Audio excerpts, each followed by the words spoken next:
સૌને જય શ્રી કૃષ્ણ, જય શ્રી રાધે, જય શ્રીમન નારાયણ। હું આચાર્ય રાકેશ શર્મા આપ સૌના મંગળની કામના કરું છું। આશા રાખું છું કે તમે બધા સ્વસ્થ હશો, આનંદમાં હશો। ઠાકુરજી પાસે મારી એ જ પ્રાર્થના છે। સજ્જનો, આજની વિડિયો, આજનો કાર્યક્રમ ખૂબ જ ખાસ છે।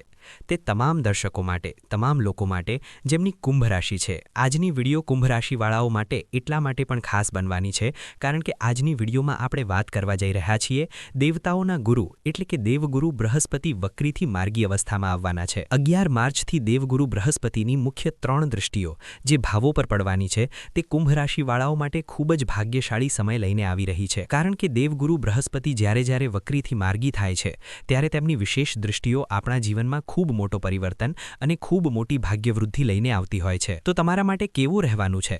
ખાસ કરીને આપણે વાત કરવા જઈ રહ્યા છીએ દેવગુરુ બૃહસ્પતિ તમારા કયા ભાવમાં બેઠા છે, ક્યાં વક્રીથી માર્ગી થઈ રહ્યા છે અને દેવગુરુ બૃહસ્પતિની 3 દૃષ્ટિઓ તમને શું આપવાની છે તો આવો જાણીએ। સૌથી પહેલા તમારો ચાર્ટ આગળ લાગેલો છે, કુંભ રાશિ ચાર્ટ તરફ જુઓ અને સૌથી પહેલા આપણે સમજીએ કે દેવગુરુ બૃહસ્પતિ કયા ભાવમાં બેઠા છે। તો કુંભ રાશિ તમારી કુંડળીના 5th હાઉસમાં એટલે કે પંચમ ભાવમાં, 5મા ઘરમાં કુંડળીમાં દેવગુરુ બૃહસ્પતિ 11 માર્ચથી માર્ગી અવસ્થામાં આવી જશે। અહીંથી દેવગુરુ બૃહસ્પતિની 3 દૃષ્ટિઓ છે જેમાં પહેલી 5મી દૃષ્ટિ કુંડળીના ભાગ્યસ્થાન પર પડી રહી છે એટલે કે નવમ ભાવ પર। જેમ કે હું પહેલા કહી રહ્યો હતો કે ભાગ્ય ખૂબ પ્રબળ રહેવાનું છે કુંભ રાશિવાળાઓનું। અહીંથી દેવગુરુ બૃહસ્પતિની 7મી દૃષ્ટિ સીધી કુંડળીના લાભ ભાવ પર પડી રહી છે એટલે કે એકાદશ ભાવમાં, જે ખૂબ જ પોઝિટિવ અને લાભનો ભાવ માનવામાં આવે છે। એકાદશ સર્વ લાભો, દ્વાદશમ કેવલમ ક્ષતિ। આ સાથે સાથે દેવગુરુ બૃહસ્પતિની 9મી દૃષ્ટિ કુંડળીના 1st હાઉસ એટલે કે કુંડળીના પહેલા ઘરમાં પડશે। કુલ મળીને આ 3 દૃષ્ટિઓ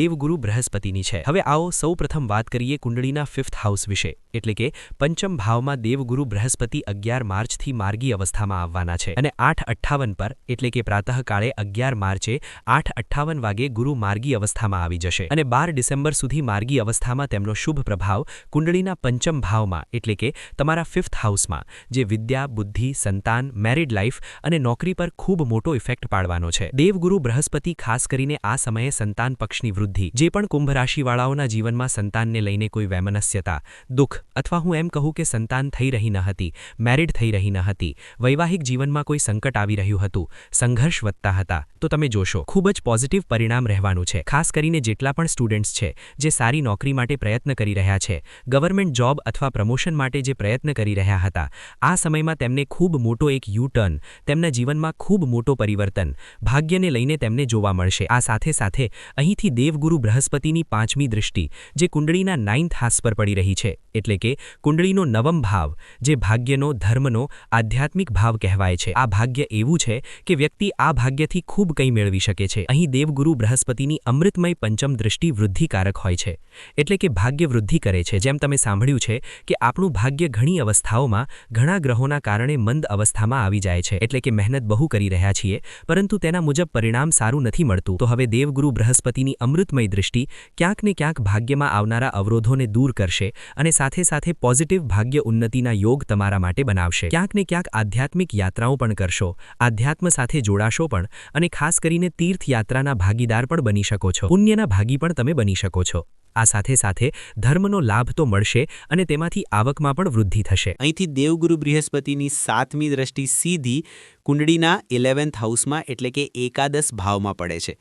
એકાદશ સર્વલાભ, એકાદશ ભાવમાં દેવગુરુ બૃહસ્પતિની 7મી દૃષ્ટિ પડવાથી લાભના ખૂબ શુભ સંકેતો કુંભ રાશિવાળાઓ માટે ક્યાંક ને ક્યાંક બની રહ્યા છે।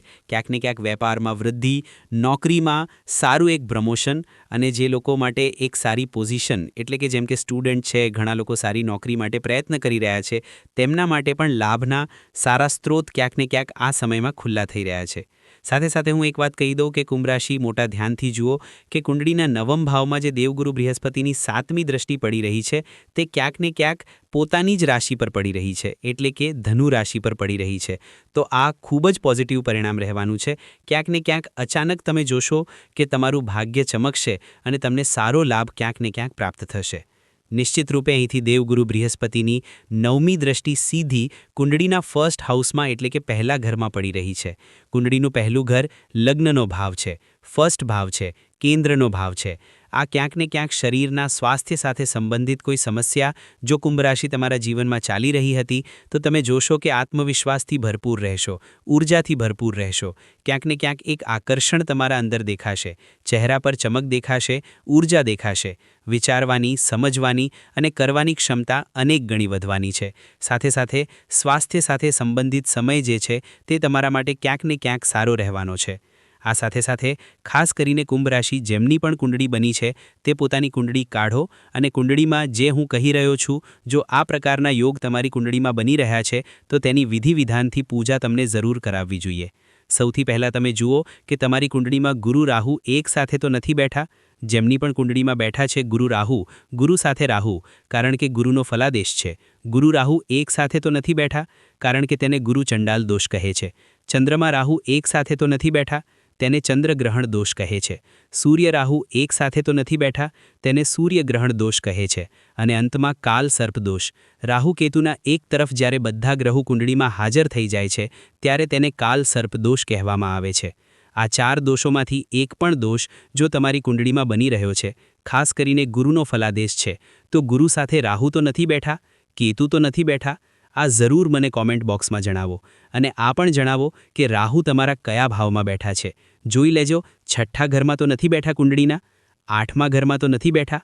આ જરૂર મને જણાવજો. કુંભ રાશિવાળાઓ માટે શનિની 7.5નો અંતિમ ફેઝ ચાલી રહ્યો છે. સૌથી પહેલાં જુઓ, દરરોજ ભગવાન શિવને જળ અર્પિત કરો, તેમનો રુદ્રાભિષેક કરો નિયમિત રીતે. અને બીજું, તમારી રાશિના સ્વામી ન્યાયાધીશ શનિદેવ બને છે તો દરરોજ સવારે અને સાંજે હનુમાન ચાલીસાનો પાઠ કરો અને ગુરુવારના દિવસે ભગવાન નારાયણને પીળું પુષ્પ જરૂર અર્પિત કરવું જોઈએ. આશા રાખું છું મારી વાત તમને સમજાઈ હશે. ત્યાં સુધી માટે જોડાયેલા રહો મિત્રો. મળું છું નેક્સ્ટ વિડીયોમાં. જય શ્રી કૃષ્ણ, જય શ્રી રાધે.